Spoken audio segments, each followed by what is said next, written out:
हरे कृष्ण कृष्ण कृष्ण हरे हरे, हरे राम राम राम हरे हरे। नमामि विष्णुपदाय कृष्ण पृष्ठाय भूतले श्रीमते भक्ति वेदांत स्वामी जनावले। नमस्ते सरस्वती देवी गौरवाणी प्रचारिणे निर्विशेष शून्यवादी पाश्चात्य देशस्थाने वाञ्छाकल्पतरुभ्यश्च कृपा सिन्धुभ्यो च पतितानां पावनेभ्यो वैष्णवेभ्यो नमो नमः। जय श्री कृष्ण चैतन्य प्रभु नित्यानंद श्री अद्वैत गदाधर श्रीवासादि गौर भक्तवृंद। हरे कृष्ण कृष्ण कृष्ण हरे हरे, हरे राम राम राम हरे हरे। ओम उग्रं वीरं महाविष्णु ज्वलंतं सर्वतोमुखं नरसिंह भीषणं भद्रं मृत्यु। जय श्री श्री नरसिंहदेव आविर्भाव महामहोत्सव की जय। श्री श्री नरसिंहदेव प्रिय देव महामहोत्सव की जय। हरे कृष्ण। तो आज नरसिंह चतुर्दशी है। आज भगवान श्री नरसिंहदेव इस जगत के अंदर प्रकट हुए थे अपने भक्त की सुरक्षा प्रदान करने के लिए, अपने भक्त को आश्रय प्रदान करने के लिए और अपने भक्त के वाक्यों को पूरा करने के लिए। तो इसलिए आज हम नरसिंहदेव भगवान की चर्चा करेंगे। तो इस श्लोक के अनुसार हम चलते हैं। पहले सत्यम विधातु निज भृत्य भासितम व्याप्तिं च भूतेषु अखिलेषु ख्यातमनः अदर्श्यताम् अद्भुतरूप उद्दहन् तं मे सभायां न मृगं न मानुषम् स्तंभे सभायां न मृगं न मानुषम्। सत्यम विधातु निज भृत्य भासितम। निज भृत्य अपने सेवक भासितम उसके वाक्यों को सत्यम विधातु सत्य करने के लिए,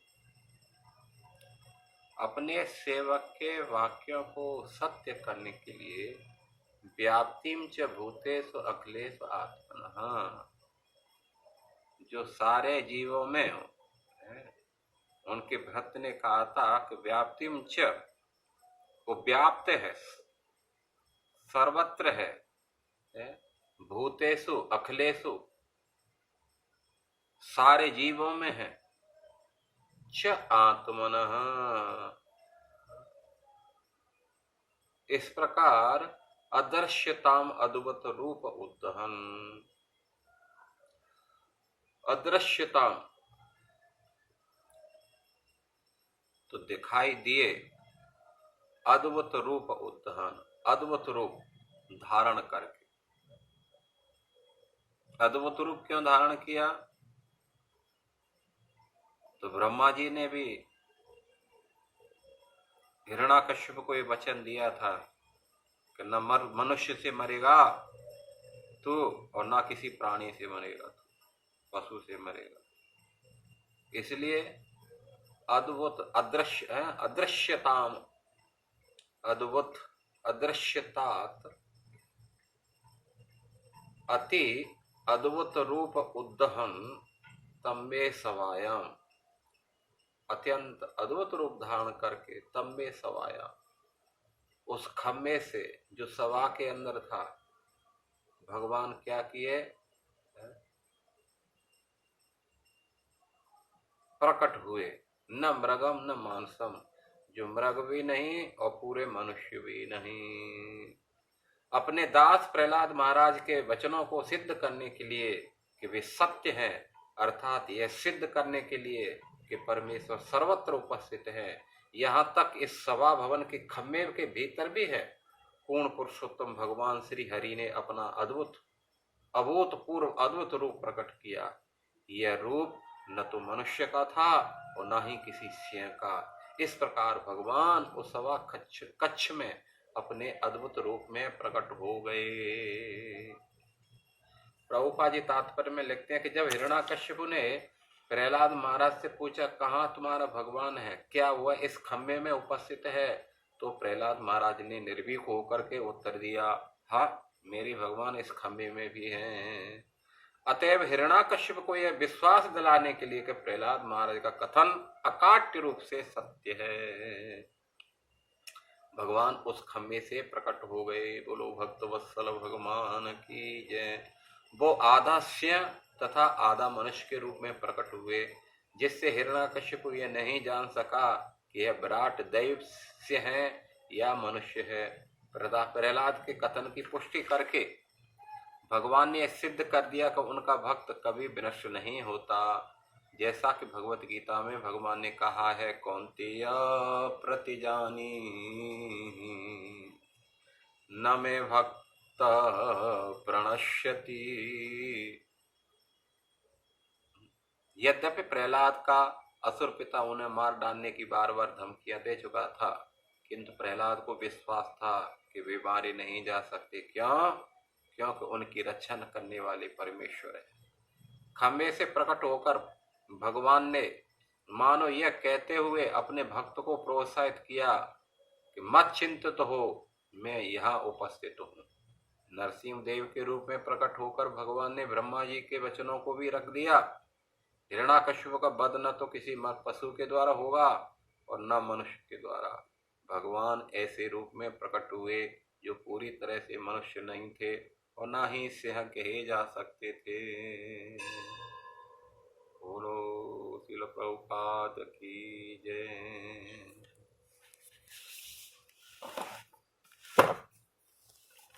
तो इस पृथ्वी पर देखा जाता है समय समय के अनुसार, देश काल के अनुसार कभी भक्त प्रकट होते हैं और कभी भगवान प्रकट होते हैं।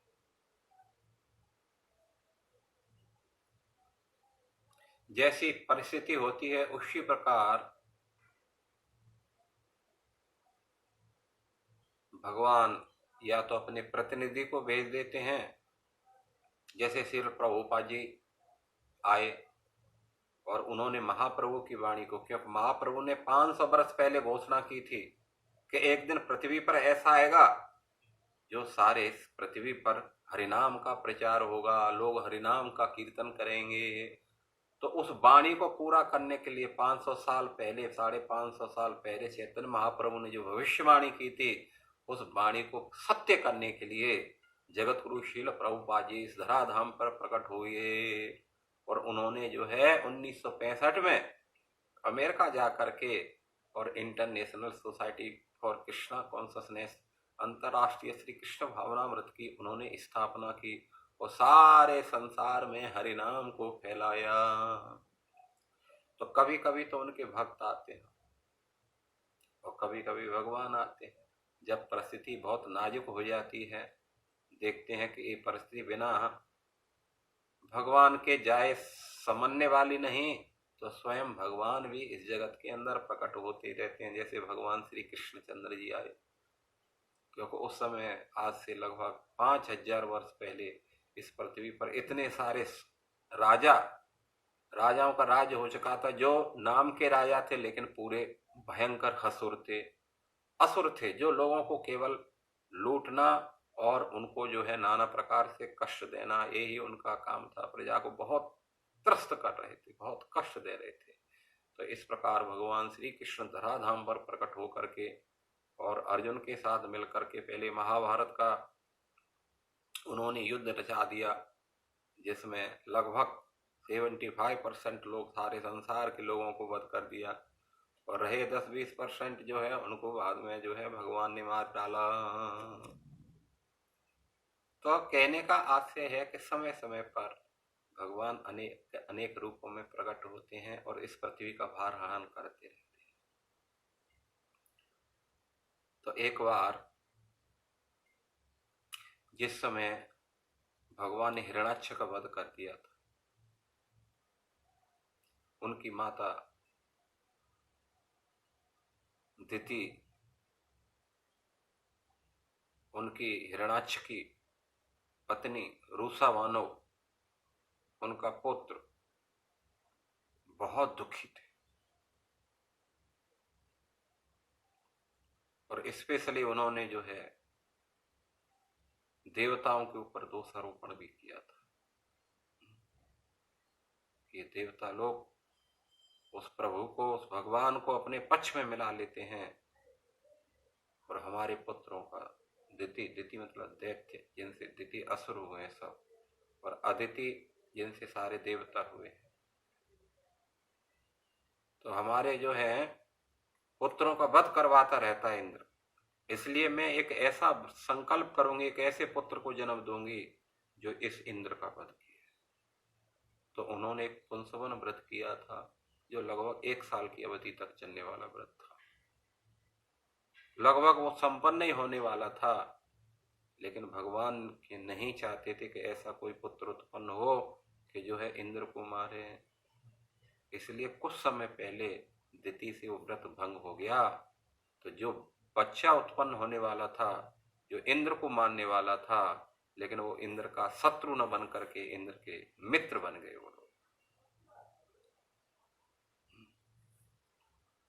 तो परीक्षित ने प्रश्न किया था कि समम प्रिय सुहृदय भ्रमन भूतानां भगवान स्वयं इंद्रस्यार्ते कथम दैत्यान अवधीत विषम यथा।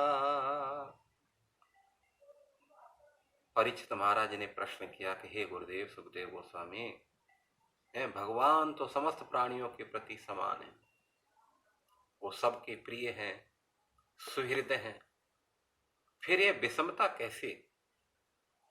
कौन सी विषमता भाई? इंद्रियस्य अर्थे कथम दैत्यान अवदीत। विषमता यह है कि इंद्र का पक्ष लेकर के भगवान असुरों का वध क्यों करते हैं? हालांकि परीक्षित महाराज के मन में शंका नहीं है, लेकिन ऐसे भी कुछ आगे चल कर के लोग आ सकते हैं जो भगवान पर दोषारोपण करते हैं कि उन्होंने ऐसा कर दिया, उन्होंने दैत्यों को वध किया। तो वास्तव में उनके शंकाओं का समाधान करने के लिए, ऐसे दुष्टों की शंकाओं का समाधान करने के लिए परीक्षित महाराज ये प्रश्न कर दिए। तो सुखदेव जी बोलते हैं कि राजन, वास्तव में ऐसा तो कुछ भी नहीं है। कभी कभी हम देखते हैं, इस स्वर्ग में भी सुना हो जाता है कि देवता भी राज करते हैं और कभी कभी असुर बलशाली हो जाते हैं तो वो भी राज करते हैं। कभी देवता परास्त हो जाते हैं तो कभी असुर परास्त हो जाते हैं। और रहा भगवान वाली बात, तो निर्गुणो ही अपि ही अजह, निर्गुणो अपि ही अजह अव्यक्तो भगवान प्रकृते परः स्वमायया गुण आविश्य बाध्यवाद गतां गतः।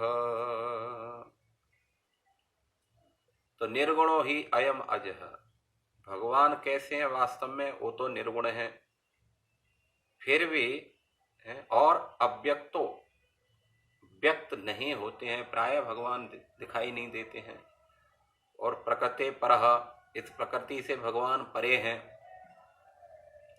स्वमाया गुणम आविश्य, तो कभी कभी भगवान लीला के लिए अपनी योग माया को क्या करते हैं? स्वीकार करते हैं। प्रकृति के 3 गुणों को स्वीकार करते हैं, जिससे क्या होता है? सतोगुण की वृद्धि होने से देवताओं की वृद्धि होती है, देवता विजयी होते हैं। जब रजोगुण की वृद्धि होती है तो दैत्य दानव आदि जो है विजयी हो जाते हैं। और जब तमोगुण की वृद्धि होती है तो यक्ष राक्षस जो है उनका बोलबाला इस पृथ्वी पर हो जाता है।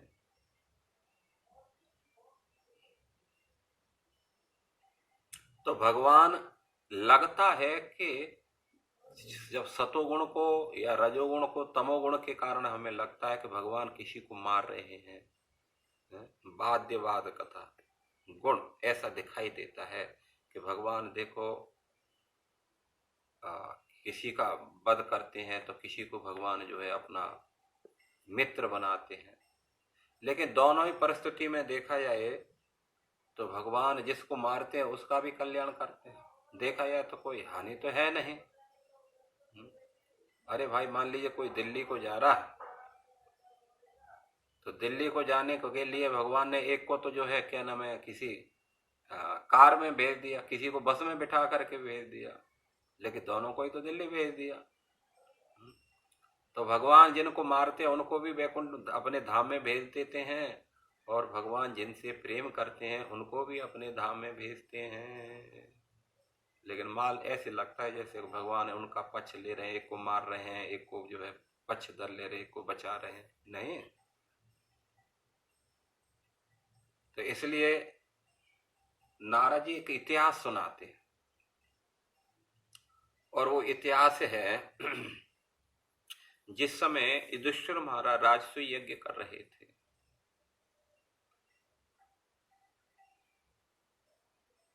तो उस समय जिनके बारे में बात कही जा रही है, जिन प्रभु के ऊपर दोषारोपण किया जा रहा है, तो उस सभा के अंदर, उस राजसूय यज्ञ के अंदर भगवान श्री कृष्ण भी वहां उपस्थित थे, बड़े बड़े ऋषि मुनि सब उपस्थित थे। तो वहां पर उन्होंने बताया वहां पर क्या हुआ था। तो बात ये हुई थी कि भगवान ने शिशुपाल का वध कर दिया था, लेकिन आश्चर्य इस बात का हुआ कि शिशुपाल की जो आत्मा थी और बाहर निकली और भगवान के शरीर में प्रवेश कर गई।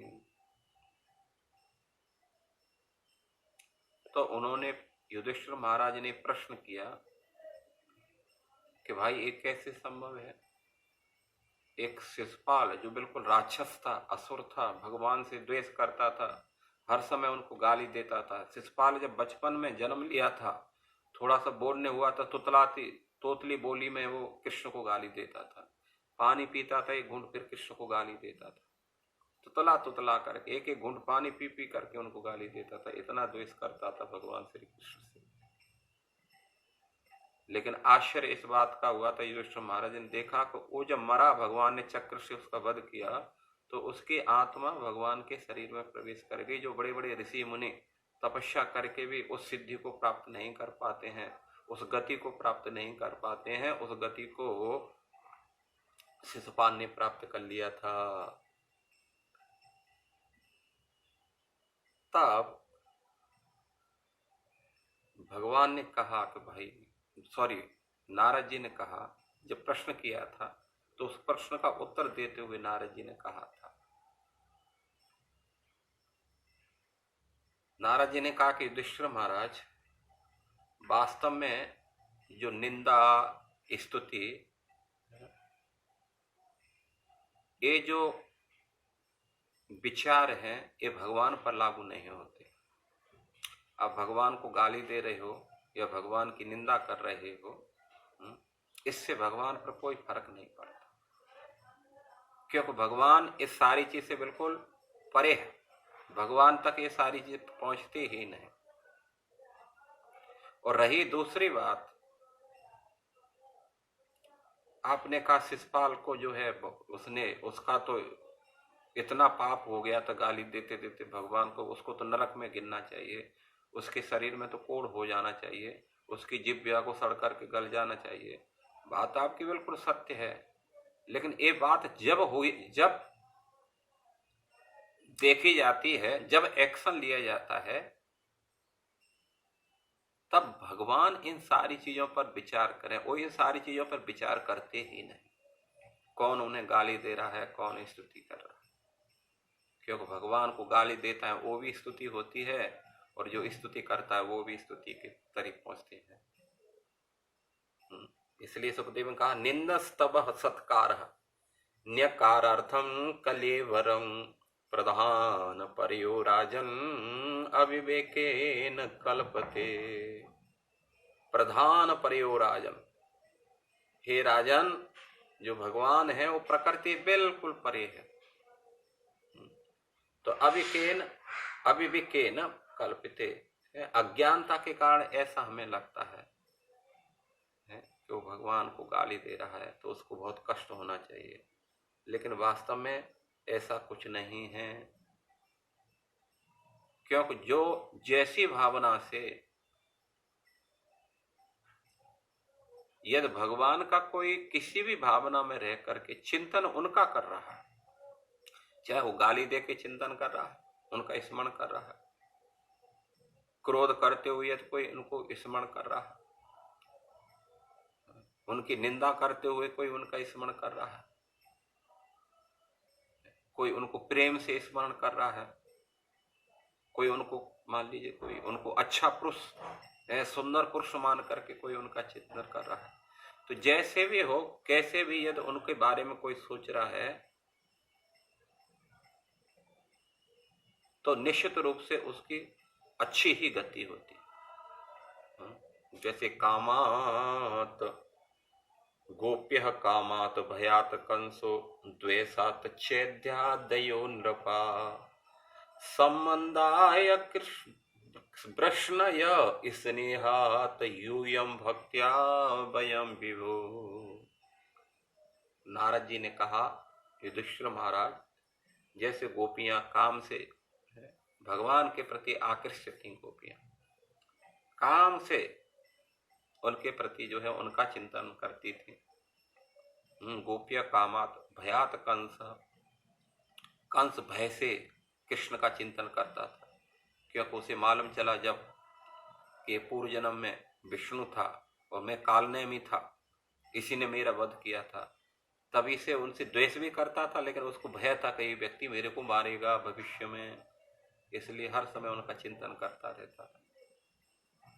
तो गोप्य कामात भयात कंस द्वेषात चैद्या देव नृपा, और द्वेष से ये चेदी नर शिशुपाल जिसका अभी अभी भगवान ने कृष्ण ने वध किया, ये द्वेष रखता था, बचपन से द्वेष रखता था, क्योंकि जिस समय इसका जन्म हुआ था तो इसकी 4 भुजाएं थी।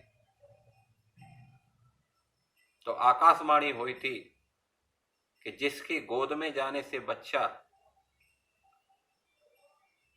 इसकी 2 भुजाएं डिसअपियर्स हो जाए, अप्रकट हो जाएंगी, वो समझना चाहिए वो ही इसका वध करेगा।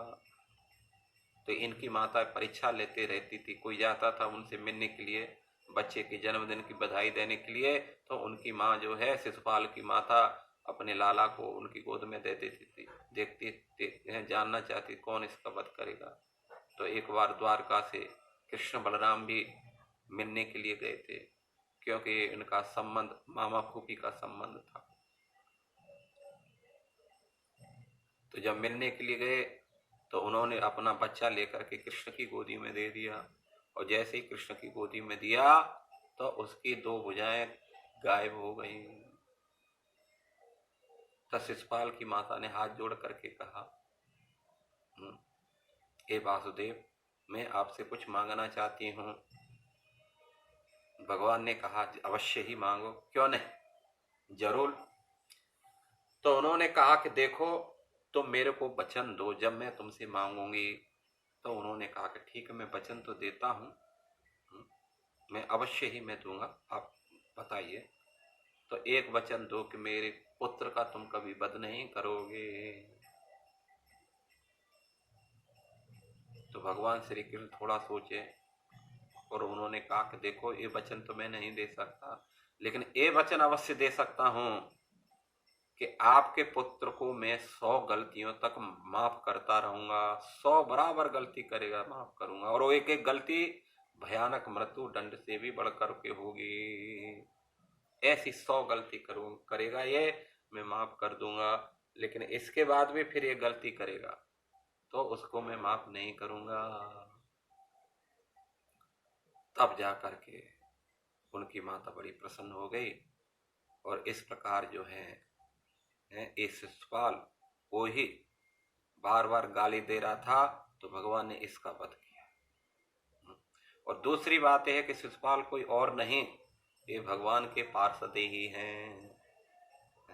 जब चतुरकुमार वैकुंठ में गए थे तो भगवान की इच्छा थी कि मैं कुछ वीर रस का आस्वादन करूं, किसी से थोड़ा कुश्ती लड़ूं, मल्ल युद्ध करूं, लेकिन कौन मल्ल युद्ध करेगा भाई उनके साथ में। तो इसलिए जय विजय से कहा तुम मेरे भक्त हो और ऐसा करो जो है, तुम जाओ मृत्युलोक में असुर बन करके और मैं तुमसे कुश्ती लड़ूंगा, थोड़ा सा रेसलिंग करेंगे। तो अपन भगवान की इच्छा को पूरा करने के लिए भगवान के वो ही जय विजय पार्षद भगवान ने चतुर कुमारों से साथ दिला करके उसको मृत्यु लोक में भेज दिया। और वही जय विजय सतयुग में उस समय जो हिरणाकश्यप के रूप में आए, तो भगवान नरसिंह देव और भगवान वराह देव ने उनका वध कर दिया था। इसके बाद में फिर दूसरे जन्म में वो रावण कुंभकर्ण बन के आए थे, उसका भगवान श्री रामचंद्र जी के द्वारा वध कर दिया गया। और इसके बाद में फिर तीसरे जन्म में वो है अब शिशुपाल दंत वक्र के रूप में आए थे, तो मेरे द्वारा इनका जो है वध कर दिया गया है। तो ये कोई नहीं, ये स्वयं भगवान के ही पार्षद। और हिरणाकश्यप का जो वध हुआ था वो तो जो है उनके पुत्र के कारण ही उनको मरना पड़ा, भगवान नरसिंह देव ने वध किया था। तो युधिष्ठिर महाराज ने फिर से प्रश्न कर दिया, भाई ये क्या बात कर रहे हो, है पुत्र, कोई पुत्र के कारण है, एक पिता के कारण, पिता अपने बच्चे से क्यों द्वेष किया और जिसके कारण भगवान ने क्यों उसका वध किया है, ये तो असंभव वाली बात लगती है। परीक्षित महाराज ने पूछा, भाई कोई पिता अपने पुत्र से ऐसा द्वेष क्यों करेगा जिसके कारण भगवान प्रकट होकर के उसका वध करें। तो उन्होंने कहा नहीं, इस कथा को हमें सुनाइए, जैसे हम जानना चाहते हैं, कैसे एक पिता ने अपने पुत्र से द्वेष किया जिसके कारण भगवान ने प्रकट होकर के उनके पिता का ही वध कर दिया। तो उसी कथा को जो है आगे बढ़ाते हुए बोलते हैं कि बात उस समय की है, सृष्टि के शुरू में, जब दिति के गर्भ से हिरणाक्ष और हिरणाकश्यप दो भाइयों का प्राकट्य हुआ। हिरणाक्ष छोटा था, हिरणाकश्यप बड़ा था, दोनों ही बड़े शक्तिशाली थे। तो इसलिए हिरणाक्ष का जो वध था भगवान वराह देव के द्वारा कर दिया गया। जब हिरणाकश्यप को ये मालूम चला कि मेरे भाई का वध विष्णु ने कर दिया है तो उनको बड़ा क्रोध आया। तो उसी समय उन्होंने संकल्प लिया कि मैं विष्णु को छोड़ूंगा, अपने भाई का बदला लूंगा। इसलिए मदराचल पर्वत पर जा करके और जो है घोर तपस्या करने लगा। उन्होंने जो है इतनी भयंकर तपस्या की, देवताओं के 100 वर्ष तक तपस्या की। मनुष्यों के 100 वर्ष नहीं, देवताओं के 100 वर्ष। देवताओं का 100 वर्ष कितना होता है, तो देवताओं को पहले तो एक दिन समझ लो, हमारा एक साल 365 दिन और देवताओं के मात्र 24 घंटे होते हैं। तो ऐसे उनके जो है 30 दिन का एक महीना होता है, 365 दिन का एक साल होती है। तो ऐसे देवताओं के दिन गिना जाता है। तो ऐसे 1000 वर्ष तक पैरों के अंगूठे के बल पर खड़ा होकर के और ऊपर को हाथ करके और दृष्टि सूर्य की तरफ, आकाश की तरफ करते हुए उन्होंने ब्रह्मा जी की प्रसन्नता के लिए तपस्या की। तो उसका परिणाम ये हुआ था कि उसकी तपस्या के प्रभाव से उसके शरीर से अग्नि निकलने लग गई, जिससे तीनों लोग दग्ध होने लगे। देवता ब्रह्मा जी के पास में गए। ब्रह्मा जी कहा, देखो ये जो है ये हिरणाकश्यप तपस्या कर रहा है, इसलिए तीनों लोग इससे जल रहे हैं, आप जो है हमारी रक्षा करो। तो ब्रह्मा जी इसके बाद में, हालांकि देवताओं ने कहा था कि ये हिरणाकश्यप है, वास्तव में ये चाहता है कि तीनों लोगों का साम्राज्य शासक वो बने, तीनों लोगों के शासन लेने के लिए ही ये तपस्या कर रहा है। इसलिए आप सावधान रहना, यहाँ तक आपका लोग भी खतरे में आ जाएगा, वो तो आपके लोग को भी प्राप्त करना चाहता है। इसलिए कुछ वरदान भी देना है तो सोच समझ करके वरदान देना। तो ब्रह्मा जी वहां गए। पहले तो उन्हें मालूम नहीं चला, बाद में जब मालूम चला तो कमंडल से पानी छिड़का, बामी बन गई थी, दीमक। तो पहले कमंडल से पानी छिड़का जिससे सफाई, तो देखा कि उसमें हिरण्याकश्यप निकला उस बामी के अंदर से, पूरा आधा शरीर उसका जो है दीमक ने खा लिया था, हड्डियों में प्राण थे, फिर भी वो ओम ब्रह्मण्य नमः, ओम ब्रह्मण्य नमः है, ये ब्रह्मा जी को जो है तपस्या करा था उनकी संतुष्टि के लिए। ब्रह्मा जी ने अपने कमंडल से हिरण्याकश्यप के शरीर पर जल छिड़का, जिससे उसका जो शरीर था पहले से भी हष्ट पुष्ट हो गया। इसके बाद में ब्रह्मा जी उनके चरणों में लौट के हाथ जोड़ करके कहा, हाथ जोड़ करके प्रार्थना करने लगे। तो ब्रह्मा जी ने कहा, आपकी तपस्या भूतो न भविष्यति, भूतकाल में किसी की नहीं और भविष्य में कोई ऐसी करेगा नहीं, इसलिए मैं तुम्हें वरदान देने के लिए आया, मांगो क्या चाहते हो। तब हिरण्याकश्यप ने कहा, आप मेरे को जो है अमर बना दो। ब्रह्मा जी ने कहा, भैया मैं खुद ही अमर नहीं हूँ, जब मेरे भी 100 वर्ष खत्म हो जाते हैं उस समय सारी सृष्टि बिल्कुल जल प्रलय में विलीन हो जाती है और जितने भी जीवात्मा हैं सब भगवान विष्णु के शरीर में चले जाते हैं, मैं भी उनके साथ साथ में चला जाता हूँ, तो मैं तुझे अमरता का वरदान कैसे दे सकता। बोला अमर नहीं बनाते हैं तो दूसरा वरदान दो। बोला हाँ ठीक बताओ। तो उन्होंने फिर क्या किया, मैं बाहर मरूं नहीं, बोल अंदर नहीं मरूं, दिन में न मरूं, रात में नहीं मरूं, अस्त्र शस्त्र से नहीं मरूं, किसी मनुष्य से नहीं मरूं, किसी प्राणी से नहीं मरूं, किसी सूखी गीली वस्तु से नहीं मरूं। इस प्रकार उन्होंने वरदान मांग लिए, एक प्रकार से अमर ही बना गया। और ब्रह्मा जी तथास्तु करते रहे। बोला ठीक है भैया, सब कुछ तूने मांगा मैंने सारा कुछ दे दिया। तो इस प्रकार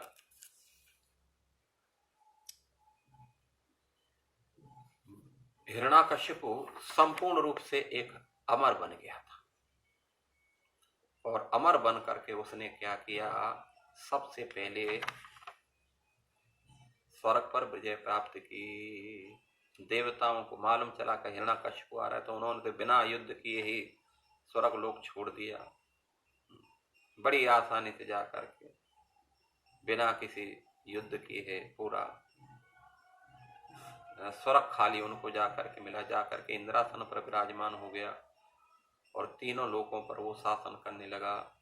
दूसरा उन्होंने जो है घोषणा कर दी कि जो भी भगवान विष्णु का भजन करेगा, जो भगवान भक्त हैं उनके, जो तिलकधारी हैं, लटाधारी हैं, चोटीधारी हैं, कंठीधारी हैं, भगवाधारी हैं, इन सब का जो है वध कर दिया जाए, गौशालाओं को जला करके राख कर दिया जाए, यही असुरों का है वो रहता है। असुर लोग हमेशा ही भगवान विष्णु के भक्तों को परेशान करते रहे हैं शुरू से ही सृष्टि से।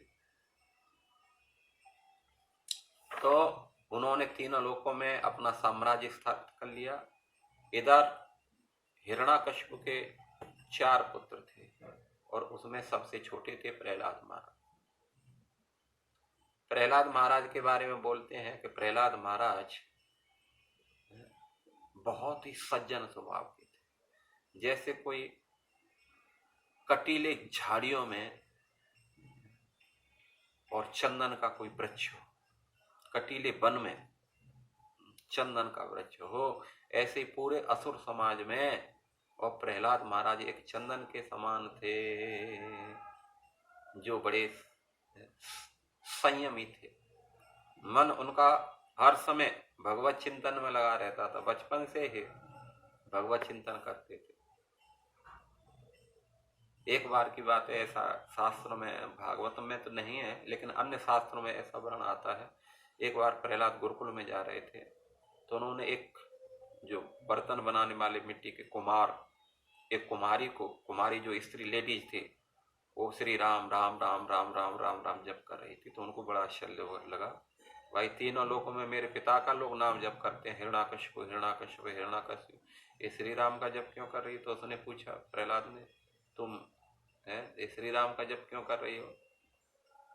तो उसने कहा कि बेटा इस समय जो मेरी स्थिति है श्री राम ही बचा सकते हैं, आपके पिता नहीं बचा सकते। बोला क्या बात करती हो, यदि मेरे पिता को मालूम चला तो मालूम है तुम्हारी क्या है दुर्दशा हो जाएगी। बोला हाँ मैं जानती हूँ, लेकिन आपके पिता रक्षा नहीं कर सकते, श्री राम बचा सकते। तो बोला कैसे? तो बोला इसमें जो है हुआ ये था, जब हम बर्तन बना रहे थे तो उसमें एक बिल्ली ने अपने कुछ बच्चे दे दिए थे, रख दिए थे, और हमने उस पात्र को लेकर हवा में अन्य बर्तनों के साथ साथ में रख दिया। अब हमें मालूम नहीं किस बर्तन में वो बच्चे, और अग्नि भी लगा दी है। अब इस भयंकर अग्नि से केवल भगवान ही रक्षा कर सकते हैं और कोई नहीं कर सकता। तो प्रहलाद ने कहा कि देखो ये तुम्हारे बच्चे बच जाते हैं तो मैं भी भक्त बन जाऊंगा, और यदि नहीं बचते हैं तो तुम्हें मृत्यु दंड दिया जाएगा। बोला ठीक है।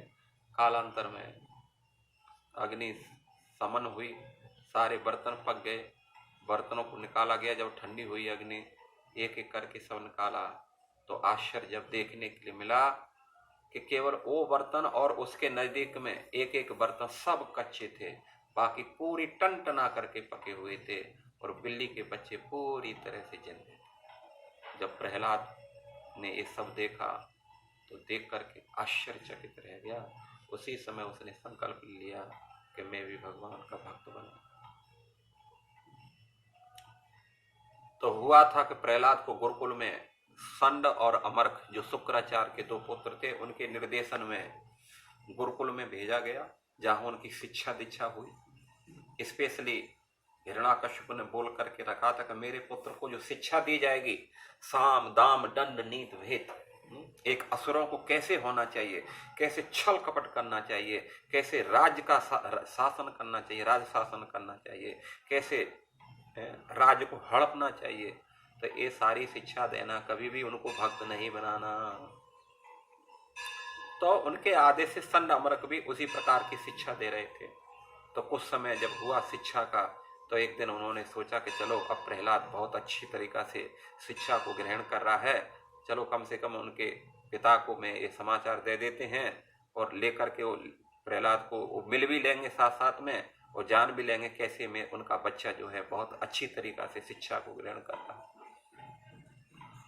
तो संडमरक उस बच्चे को लेकर के आए, उनकी माता की गोद में दे दिया। माता निला धुला करके सुंदर कपड़े पहना करके तिलक लगा करके अपने पिताजी की गोद में, उनके पिताजी की गोद में दे दिया। तो इसके बाद में जो है उनके पिता ने पूछा, हिरण्याकश्यप ने पहले दुलार किया और कहा बेटा बताओ सबसे सुंदर शिक्षा तुम्हारे पिताजी ने क्या दी है, गुरुजी ने क्या दी है?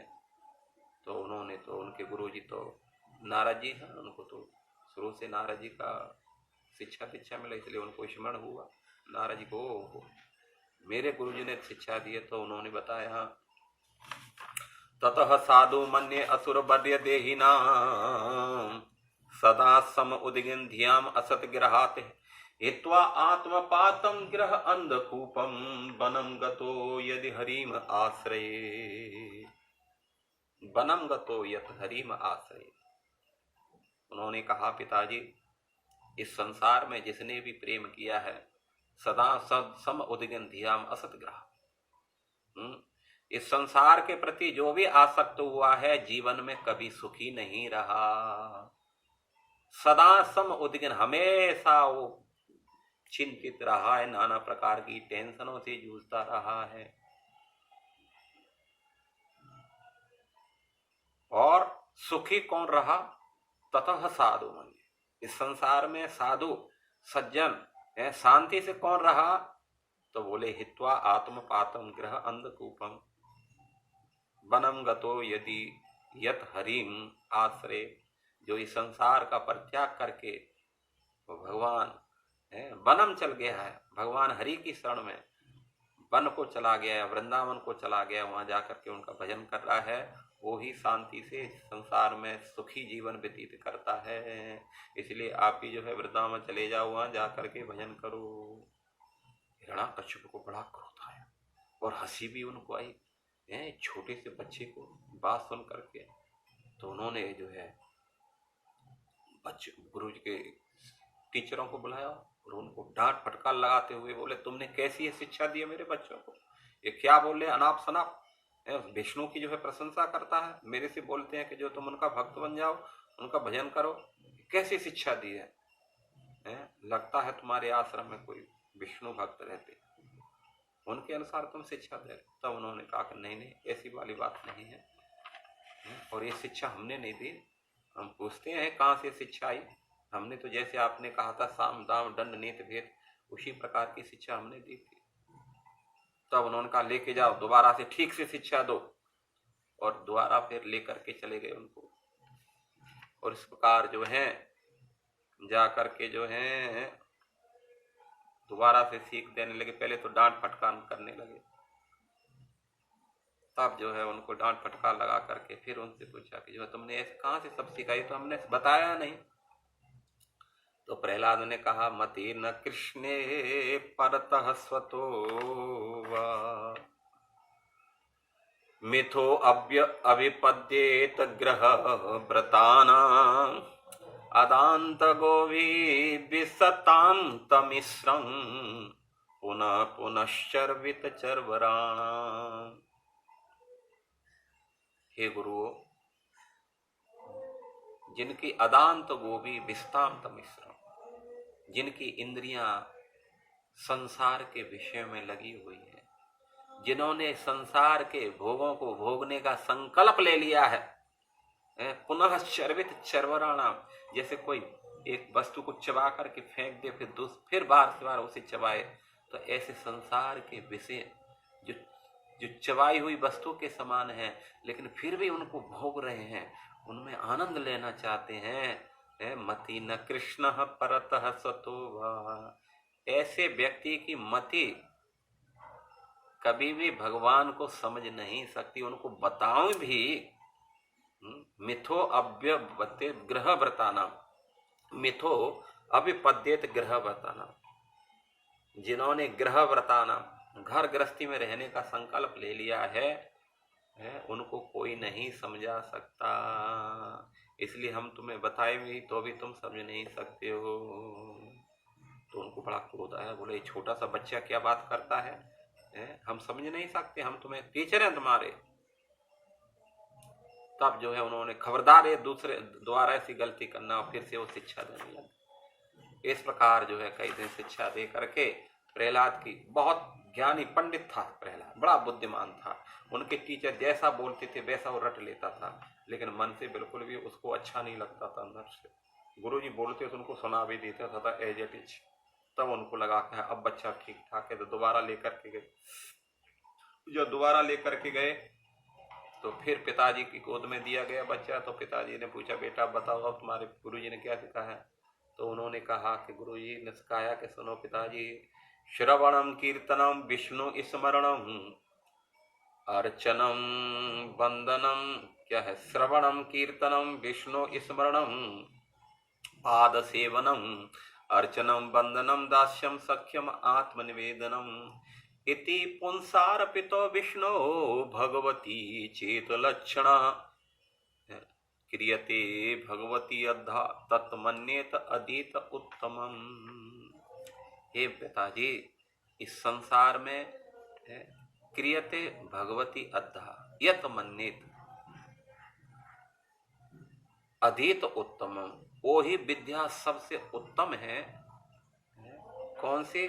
जिसमें भगवान, जो भगवान के प्रति जिसमें श्रद्धा जागृत हो, जिसके सुनने से भगवान के प्रति श्रद्धा जागृत हो। पिताजी मैं उसी विद्या को सबसे श्रेष्ठ मानता हूँ, इसलिए उन्हीं के बारे में श्रवण किया जाए, कीर्तन उन्हीं का कीर्तन किया जाए, उनका स्मरण किया जाए, उनकी चरण सेवा की जाए और उनका अर्चन किया जाए, उनकी वंदना किया जाए। सेवक के रूप में जो है उन्हीं के पाद पर सेवा किया जाए। इस प्रकार संपूर्ण रूप से उनका शरणागत हुआ जाए, इससे बढ़कर के और कोई मैं उत्तम विद्या नहीं समझता। जो भगवान है, जिनका तीनों लोकों पर सब जिनके अधीन हैं, उसी परम पुरुष के बारे में जो शिक्षा बताती है, ज्ञान देती है, बस वही श्रेष्ठ शिक्षा है। अब तो जो है हिरण्याकशिपु बड़ा क्रोधित हो गया। पहले तो उनके गुरुओं को बहुत डांट फटकार लगाई। तब उनके गुरुओं ने कहा कि महाराज आप हम पर क्रोध मत कीजिए, क्योंकि ये शिक्षा हमने नहीं दी है और हमें मालूम भी नहीं है कि कैसे जो है ये बात ये इतना सीख गया। तो उन्होंने जो है अपने बच्चे के ऊपर डांट फटकार लगाने लगी, हे तुमने बताओ ये सब इस शिक्षा ऐसी कहाँ से सुनी। तब जो है बहुत डांट फटकार लगा करके तब उन्होंने कहा कि गुरुजी ने कहा, उनके शिष्यों ने, संत अमरक ने कहा कि देखो महाराज, ये बच्चा जो है इसके अंदर से स्वयं ही अंदर से ये सारी बातें निकलती है। हमने इसके बारे में अभी कुछ मालूम नहीं है, लेकिन हम कह नहीं सकते कि ये सब ऐसा कहाँ से हुआ। तो हिरण्याकशिपु बहुत क्रोधित हो जाता है और उसको लगा कहीं विष्णु ही इस बच्चे के रूप में ना आ गया, इसलिए उन्होंने तुरंत उसको मारने का आदेश कर दिया। जल्लादों से कहा, अरे जल्लादो जाओ, तुम इसे मृत्यु दंड दे दो, ले करके जाओ। तो बड़े बड़े जल्लाद पकड़ करके प्रहलाद को लेकर के गए जंगल में मृत्यु दंड देने के लिए। तो उन्होंने जो है अपने भालों से प्रहलाद को मारने का प्रयास किया, लेकिन जिस पे जा पर कृपा है, जिसको भगवान रक्षा कर रहे हो, उसको भगला कौन मार सकता है। तो उन्होंने जो भाले बड़े बड़े अस्त्र शस्त्र उन पर चलाते थे, लेकिन उसके शरीर पर टच होने से पहले वो खंड खंड हो जाते थे, चूर चूर हो जाते थे, उनके शरीर को भी टच नहीं करते थे। तब तो बहुत डर गए, उन्होंने कहा भाई क्या बात है। अब तो उन्होंने बहुत अच्छी तरीका से प्रयास किया।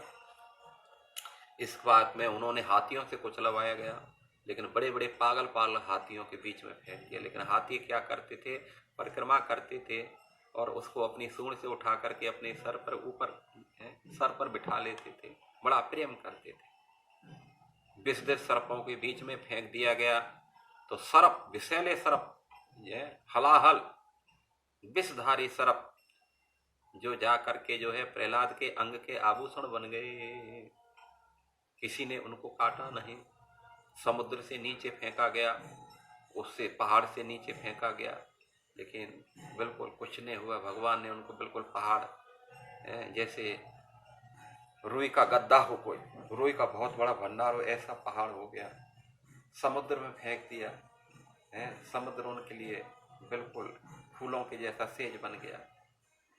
तो जितने जितने भी अस्त्र शस्त्र से प्रयास किए गए, कोई भी अस्त्र शस्त्र काम नहीं आया। अंत में जो है अब तो हिरण्याकशिपु बहुत चिंतित हो गए, ये कैसे मरेगा भाई, ऐसे बड़ी समस्या हो गई। तो उसकी बहन थी जिसका नाम था होलिका, उन्होंने कहा भैया आप चिंता ना करो, अरे ब्रह्मा जी ने मेरे को वरदान दिया है कि मैं अग्नि में जल नहीं सकती, एक वस्त्र है मेरे पास, मैं उसको ओढ़ को बैठूंगी तो अग्नि मेरा कुछ नहीं कराएगी, इसलिए बहुत बड़ी चिता बनाओ, उसमें वस्त्र को ओढ़ करके और इस बच्चे को लेकर के मैं बैठ जाती हूँ और उसके बाद में आग लगा दो उसके अंदर, तो होगा क्या, प्रहलाद मर जाएगा, मेरे को कुछ होने वाला नहीं।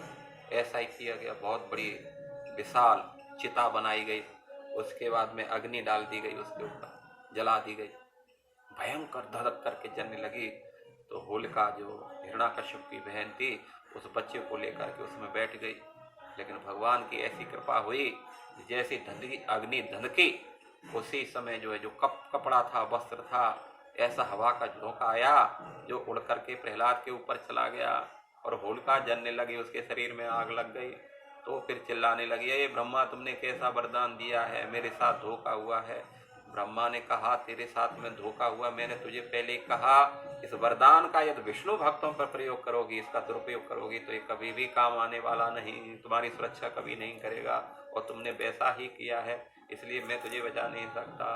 और अंत में जाल करके राख हो गई होलिका, चिल्लाते चिल्लाते, कोई सुना नहीं उसकी, दुष्टों की भला कौन सुनेगा। तब जा करके स्थिति जो है बहुत नाजुक हो गई। हिरण्याकशिपु की भी कुछ समझ में नहीं आ रहा क्या करना चाहिए। तो उनके गुरुजी थे, तो उन्होंने सोचा कि देखो राजा बहुत चिंतित, तो उन्होंने कहा कि ऐसा कि हमारे पिताजी शुक्राचार्य जी बाहर गए, कुछ दिन बाद में आने वाले हैं, तो हो सकता है कि उनके संपर्क में रहने से बच्चा सुधर जाएगा, इसलिए ज़्यादा टेंशन ना हो, इसको गुरुकुल भेज दो। तो दोबारा से उनको गुरुकुल भेज दिया गया। प्रहलाद को जाकर के शिक्षा देने लगे। एक दिन की बात है, गुरुजी किसी काम से अपने घर आए हुए थे। उसी बीच में जो है प्रहलाद ने सारे बच्चों को इकट्ठा कर लिया और इकट्ठा करके जो है सभी बच्चों से कहा, अरे बच्चों सुनो भाई। उन्होंने सोचा, बच्चों ने सोचा कोई खेल खेलेगा प्रहलाद, लेकिन प्रहलाद ने कहा आज खेल नहीं होगा, आज जो है हम सत्संग